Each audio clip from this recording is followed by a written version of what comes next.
Munif, jangan nyari jangan nyari sesuatu di dalam buku tulis, nggak ada. Dan jangan kau bacakan hasil tulisanmu, gitu. Yang tulisan di abad 4, 7, 8 tuh, kalau tulisanmu jangan. Omonganmu aja kami nggak percaya, gimana dengan tulisanmu? Omongan kami pejuang, datuk kami pahlawan, datuk kami yang memerdekakan Indonesia, datuk kami segalanya yang bikin subur Indonesia, gitu. Itu nggak ada bukti. Kemudian kami adalah cucu Rasulullah, nggak ada bukti. Kami adalah majikan kalian, nggak ada bukti. Majikan nggak ada yang ngemis. Majikan itu dermawan atau membayar gaji gitu ke orang-orang yang kerja gitu. Ini kibin yang nyari makan kalian. Ustaz tak punya anak, Ustaz yang kurang ajar kepada para habaib. Kenapa kaki Habib yang nakal? Kenapa kaki Habib yang narkoba, yang maksiat, yang nakal, yang kotor dibandingkan kepala kiai yang pakai sorban masih lebih mulia? Kenapa kaki Habib yang maksiat? Kiainya mijeti saya. Itu ngomong sama murid-muridnya, saya lagi mijet Kanjeng Nabi. Praktekan awakmu. Belajar sama satu Habib sama ukurannya belajar dengan 70 kiai, betul nggak Habib? Satu Habib, walaupun Habibnya jahlun, maksudnya bodoh kata Iwan, itu ukurannya perbandingannya amat 70 kiai yang alim. Pak kaki Habib yang nakal, kenapa kaki Habib yang narkoba, yang maksiat, yang nakal, yang kotor dibandingkan kepala kiai yang pakai sorban masih lebih mulia? Kenapa kaki Habib yang maksiat tersebut? Bujangnya. Ketika ada masalah-masalah di kalangan umat Islam, di kalangan bangsa Indonesia ini, kenapa saya katakan penting?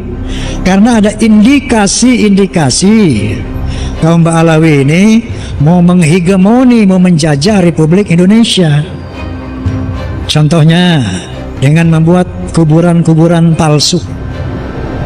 Banyak sekali kuburan-kuburan palsu dengan nama Habib ini, Habib itu, Habib ini, Habib itu, hampir di seluruh Indonesia, dan sebagian besar sudah dibongkar oleh umat Islam. Dan pemalsuan nama daripada para wali, pemalsuan nama yang sangat viral, yaitu Sumudiningrat yang diklaim sebagai Hasan bin Toha bin Yahya. Ini diteliti oleh para ahli sejarah. Ternyata ini adalah pemalsuan nama-nama, pemalsuan makam-makam.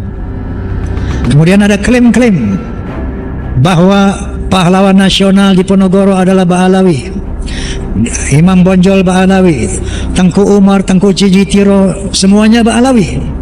Maka saya undanglah hasil sejarah Profesor Anhar Gonggong yang menyatakan dengan satu kalimat, bohong. Sampai ada klaim bahwa Indonesia ini milik Tarim. Buktinya, lihat tuh, banyak kuburan wali-wali dari Tarim. Inilah kepentingan membuat kuburan-kuburan palsu. Inna lillahi wa inna ilaihi raji'un. Jadi tidak sederhana ini persoalan. Ternyata ini persoalan berat, besar. Ada rencana jahat untuk menguasai Indonesia. Mereka bukan hanya memalsukan kuburan-kuburan, bukan hanya memalsukan sejarah Indonesia, bahkan sejarah NU juga dipalsukan. Akankah anak-anak dan cucu-cucu kita masih berdiri di tanah air ini sebagai bangsa yang berdaulat, ataukah sebagai budak, diperbudak oleh orang-orang imigran? Kami adalah majikan kalian. Kami adalah pemilik bangsa. Kami adalah pemilik kedaulatan Indonesia. Kami adalah majikan kalian. Kami adalah pemilik bangsa. Kami adalah pemilik kedaulatan Indonesia. Buat apa kita bersatu kalau mereka orang-orang yang bukan pribumi Indonesia menganggap kita pribumi Indonesia adalah sebagai budak-budak mereka? Saya izinkan Habib masuk ke semua penjuru Jawa Barat, masuk ke Banten, masuk ke Kidul, masuk ke Pamengpeuk Garut, masuk ke Tasik, masuk ke Cirebon, seluruh daripada tanah Pasundan ini. Karena Habib keluarga Nabi, karena Habib yang miliki ini tanah. Sungguh siap mau pakai, sungguh siap mau pakai. Bujangnya. Ada hembusan indikasi transaksi jual beli nasab habaib. Maaf, walaupun ente nangis tuh anak lihat antum itu. Oh, sampai gini, ayo 3 orang itu ketahuan di lobby tuh. Habiskan kurang lebih 5 M. Dia dapatkan uang. Ini mengeluarkan lagi 50 nasab dengan catatan harga 200 juta satu nasab. Kalau satu nasab 200 juta kali 50 10 M. Ya itu gampang nyari uang seperti itu. Ya Allah. Nah, alhamdulillah sih bongkar semua kemarin tuh. Ini sekarang tinggal di Suma Tumpang ini bukan tempat yang bagus, ini tempat neraka ini. Sampai ada yang dari Hadramaut juga datang sana, tapi ya Allah tak mampu sudah habaib dijual belikan ini macam-macam. Keluarga Habib Rizik, keluarga Habib Bahar, keluarga Habib Taufik Segaf, keluarga Habib Lutfi bin Yahya, semuanya sudah tes DNA dan bukan keturunan baginda Nabi besar Muhammad sallallahu alaihi wasallam. Saya pikir negara tidak boleh tutup mata dengan hal ini. Negara harus bersikap dengan hal ini. Negara harus hadir untuk mengurai persoalan ini. Buat apa kita bersatu kalau mereka orang-orang yang bukan pribumi Indonesia menganggap kita pribumi Indonesia adalah sebagai budak-budak mereka. Kembalikan wajah para kiai dan para ulama Nusantara. Kembalikan derajat harkat dan martabat para kiai dan para ulama Nusantara. Rakyat Indonesia, masyarakat kecil belum mengerti makna kemerdekaan. Berkenan di hati Bapak.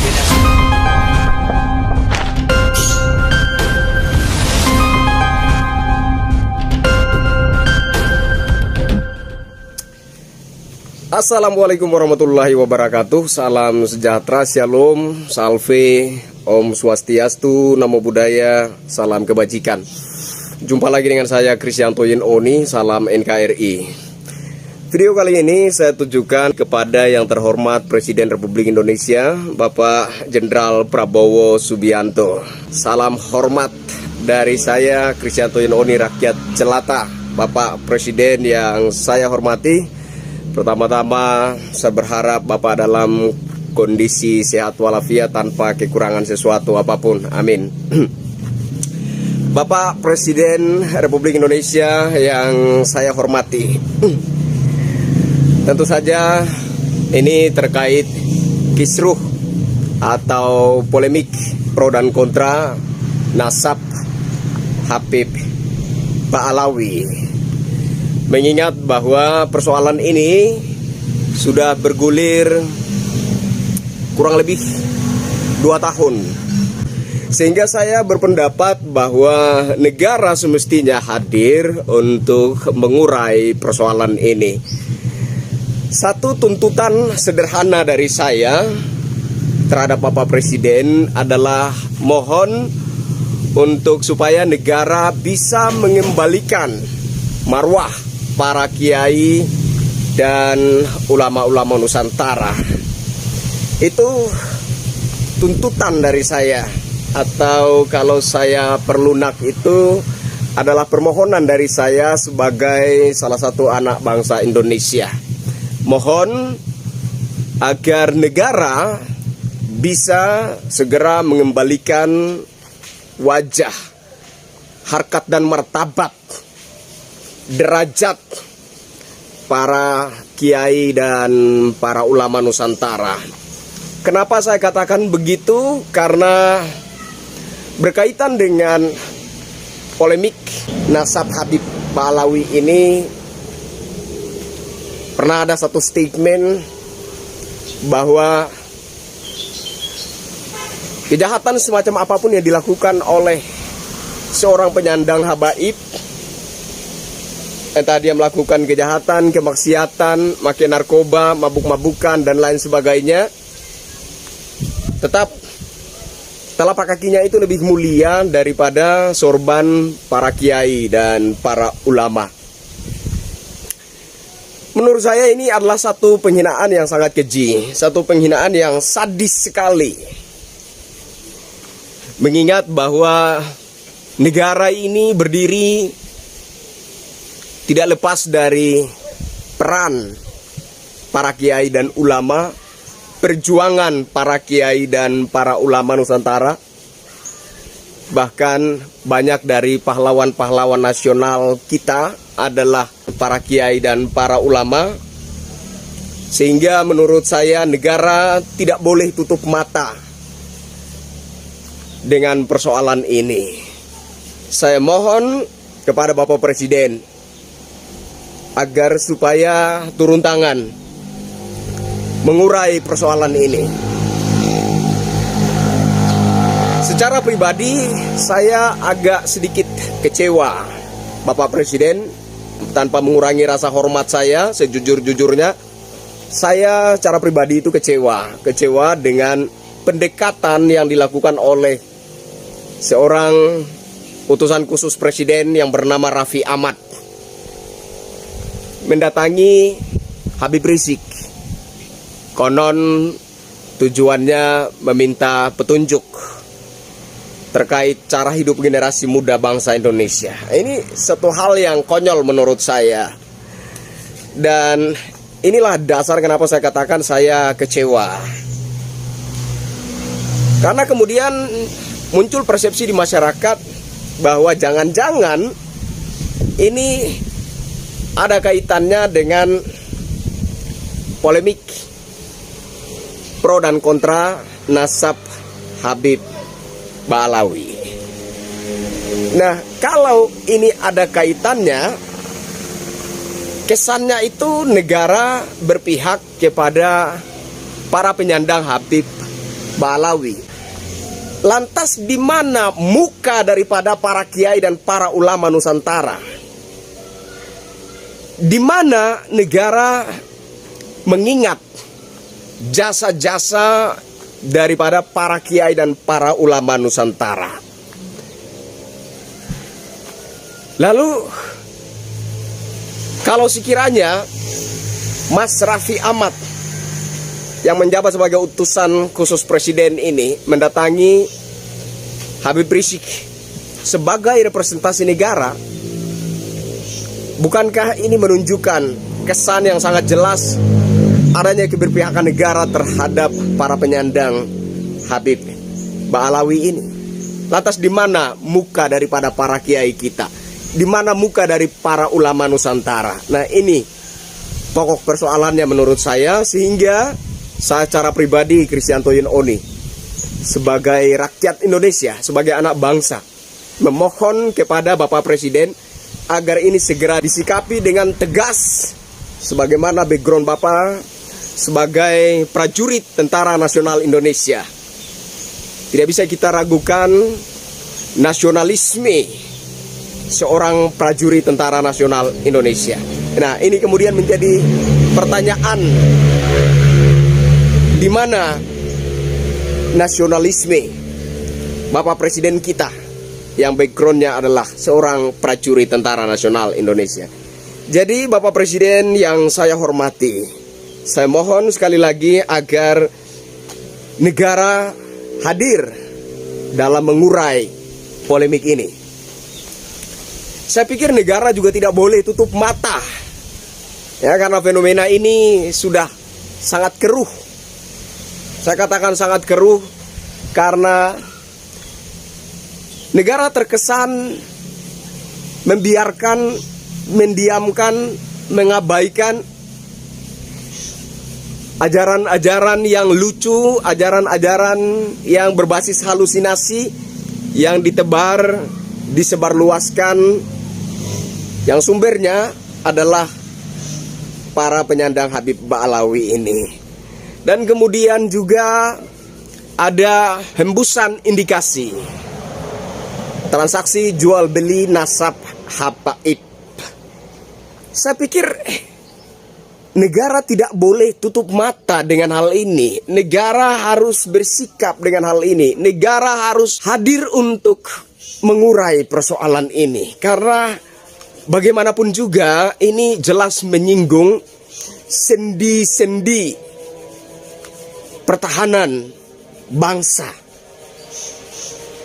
Kalau bicara tentang negara, yes, tidak bisa kita ragukan eksistensi daripada TNI Polri kita dalam menjaga kedaulatan negara. Tapi bicara tentang bangsa, bicara tentang nilai-nilai adab, adat, sejarah, tradisi, budaya. Tentu saja sangat-sangat membutuhkan peran serta dari segala elemen bangsa, terutama para kiai dan para ulama. Nah, sehingga ketika para kiai dan para ulama Nusantara mulai terpojok, mulai tersingkir, bahkan tak tanggung-tanggung, direndahkan harkat martabatnya, diinjak-injak harkat martabatnya dengan mengatakan sorbannya, ini kan sebentuk kiasan. Sorban ini berbicara tentang kepala para kiai, kepala para ulama. Sorbannya dikatakan itu lebih rendah daripada telapak kaki para penyandang habaib Ba'alawi. Ini satu penghinaan yang sangat sadis, Bapak Presiden. Ini satu penghinaan yang sangat keji, Bapak Presiden. Dan kenapa negara terkesan tutup mata dengan ini? Kenapa negara terkesan mengabaikan ini, mendiamkan ini? Bahkan utusan khusus Presiden mendatangi salah seorang penyandang habaib yang juga berasal dari klan Ba'alawi, yaitu Habib Rizik.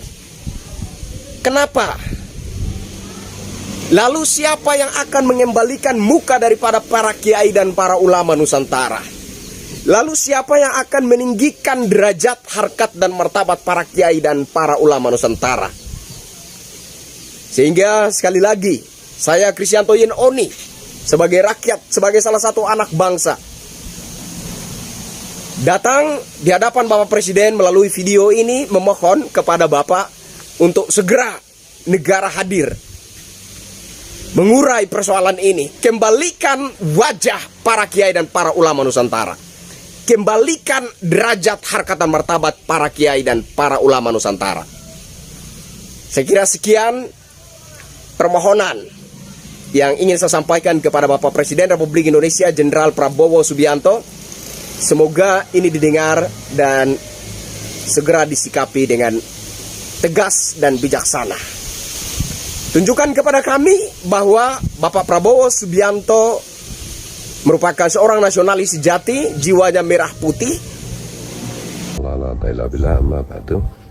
Subhanaka la ilma lana illa ma 'allamtana innaka antal alimul hakim. La haula wala quwwata illa billahil aliyyil azim al azizil hakim. Allahumma alhimni rashdi wa anghidni min syarri nafsi. Di dalam diskursus fakta mengenai batalnya nasab para Habib Ba'alawi dari Yaman dengan berbagai macam pelengkap data sejarah dan yang lainnya, atau fakta batalnya nasab para Habib dari Yaman tersambung kepada Rasulullah, tentu saja banyak orang berkepentingan dan banyak orang yang menjadi penumpang gelap.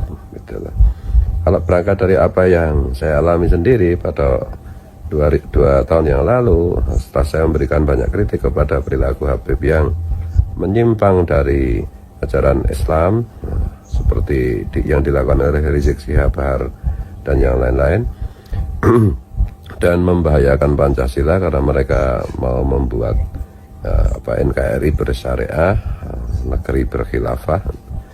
Dan pada akhirnya ternyata pada saat bersamaan kegelisahan saya ini juga dialami oleh Kiai Imaduddin Osman Al-Bantani dan kawan-kawan, sehingga Kiai Imad Al-Bantani, sahabat saya itu, ternyata diam-diam sudah melakukan kajian sejarah, kajian kitab nasab, dan kesimpulannya ternyata para Habib Ba'alawi dari Yaman itu bukan keturunan Rasulullah Sallallahu Alaihi Wasallam, dan kemudian diperkuat oleh kesaksian ilmu DNA yang diberikan oleh Dr. Sugeng Sugiarto dari BRIN, dan juga kemudian dilengkapi dengan kajian filologi Profesor Menachem Ali, yang semuanya itu sama kesimpulannya, menyimpulkan bahwa para Habib Ba'alawi dari Yaman itu bukanlah keturunan Rasulullah Sallallahu Alaihi Wasallam.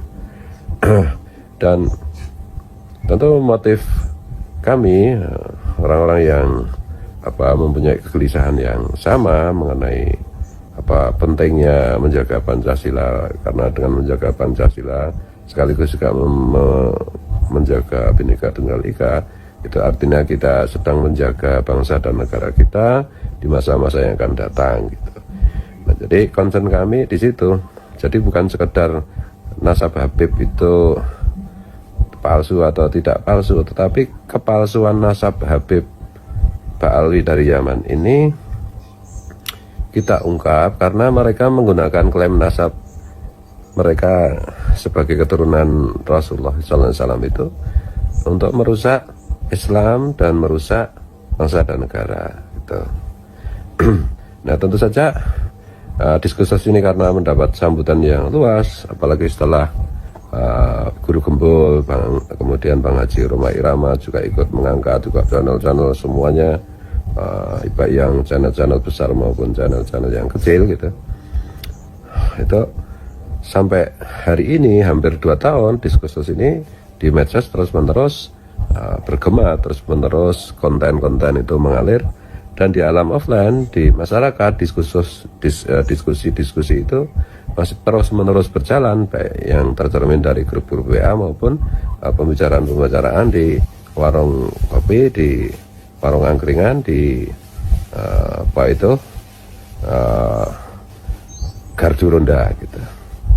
Nah, ini tentu saja di antara itu banyak orang yang dalam tanda petik itu tidak murni ikhlas memperjuangkan bangsa dan negara, tidak murni ikhlas memperjuangkan dan menjaga Pancasila serta Bhinneka Tunggal Ika, tapi mereka ada interest-interest yang sifatnya itu ada kalanya naif gitu. Misalnya nimbrung di diskusi batalnya nasab para Habib Ba'alwi ini untuk tujuan yang remeh seperti eksistensi, seperti materi gitu. Jadi tiba-tiba kadang-kadang muncul sosok yang pemberani yang luar biasa mencaci maki para Habib gitu. Nah, ujung-ujungnya mereka ternyata apa yang mereka lakukan itu hanyalah proposal untuk menekan para Habib, untuk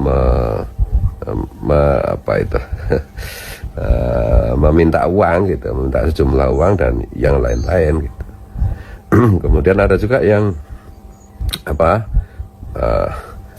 pura-pura menyuarakan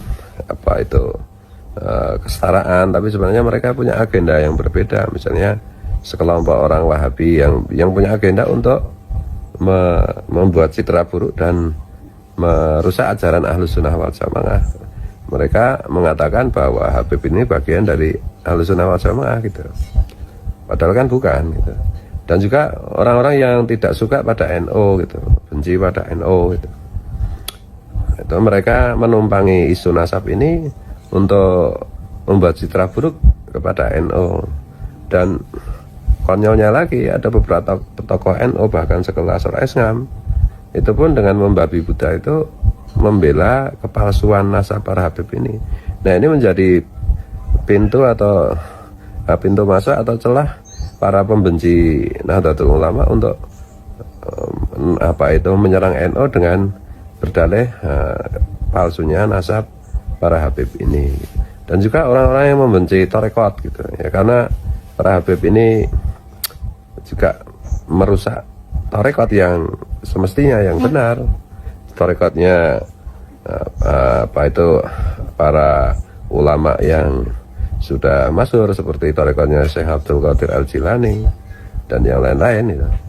Nah, itu orang-orang yang benci tarekat itu juga ikut-ikutan nimbrung di isu nasab, isu batalnya nasab para Habib ini, bukan dalam rangka kesetaraan, menjaga Pancasila, menjaga Bhinneka Tunggal Ika, menjaga bangsa dan negara, tetapi karena semata-mata kebencian mereka kepada tarekat gitu.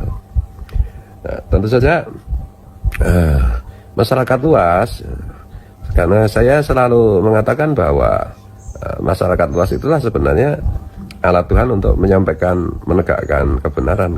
Masyarakat luas tentu saja memahami mana orang-orang yang benar-benar concern, benar-benar serius memperjuangkan Pancasila dan Bhinneka Tunggal Ika.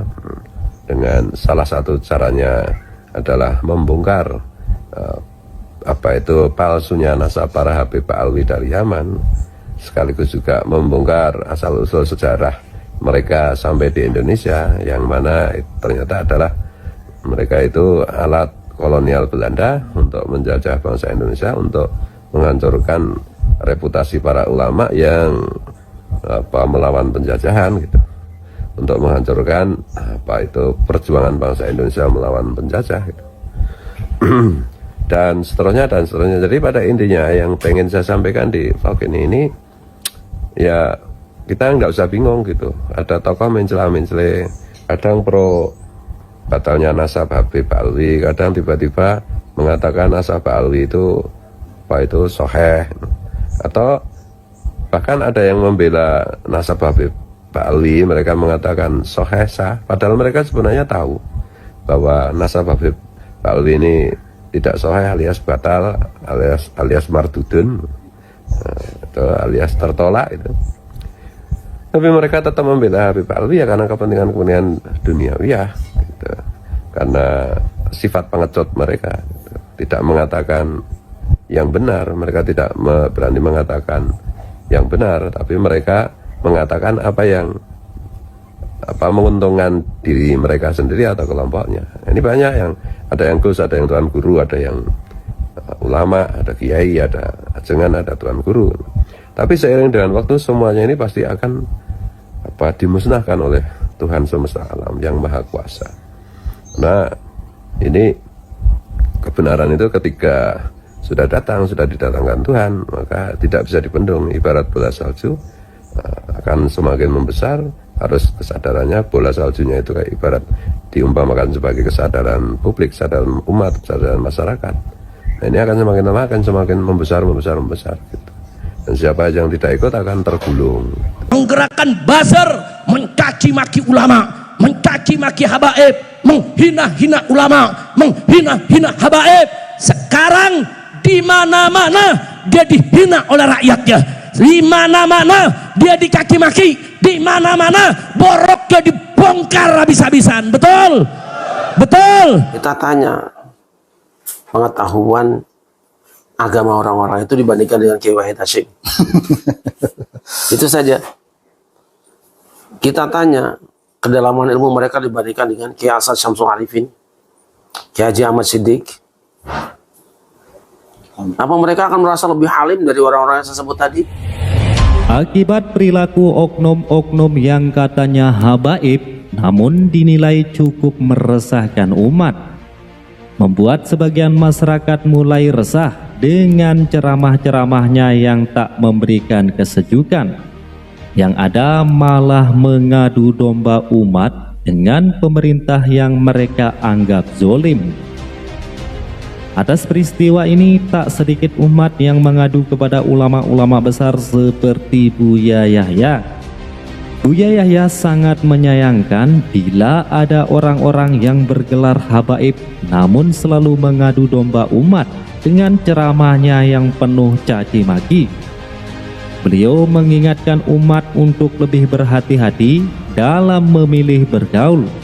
Walau itu seorang ulama, jika mengajarkan kesesatan segera dijauhi. Namun beliau juga berpesan untuk tidak memvonis semua habaib itu perilakunya sama. Semoga segala macam ketidakadilan, segala macam kezoliman, segala macam kehancuran, segala macam fitnah, segala macam kerusakan-kerusakan yang menimpa bangsa, yang menimpa negara, yang menimpa NKRI, yang menimpa rakyat, semuanya diangkat oleh Allah Subhanahu wa taala, saudara-saudara. Diangkat semuanya oleh Allah Subhanahu wa taala. Kenapa? Karena ketika ada kemungkaran, ketidakadilan, hanya sedikit dari para ulama-ulama, habaib-habaib, kiai-kiai sedikit yang mengangkat, yang menyampaikan, yang memberikan nasihat kepada mereka. Habib Muhammad, Habib Hanif, kiai-kiai, bisa dihitung habib dan kiai yang menyampaikan, yang bagaimana melawan ketidakadilan, Bagaimana Habib Muhammad, Habib Hanif, Habib Rizik, kemudian kiai ini, para kiai sedikit sekali kalau mau dibandingkan dengan banyaknya habaib dan kiai yang ada di Indonesia. Tapi sedikit sekali yang berani menyuarakan kebenaran untuk melawan kezaliman dan ketidakadilan yang menindas rakyat Indonesia. Oleh karenanya, terakhir sebelum saya tutup, ingin saya sampaikan, saudara-saudara sekalian yang dimuliakan oleh Allah, saya sampaikan pada malam hari ini, saudara-saudara, masyarakat Banten tidak sendiri, betul? Betul. Masyarakat Banten tidak sendiri. Mereka tidak berjuang sendiri, saudara-saudara. Mereka tidak akan berjuang sendiri. Saudara-saudara, pagar laut 30,16 km dipagar. Kemudian ketika Nusron Wahid mengeluarkan, Menteri ATR mengeluarkan siapa yang memiliki SHB atau apa itu SHB, di situ ada dua anak, dengan dimana anak perusahaan ini merupakan induk daripada perusahaan Agung Sedayu Group milik Aguan, saudara-saudara. Jadi tidak ada lagi tawar menawar.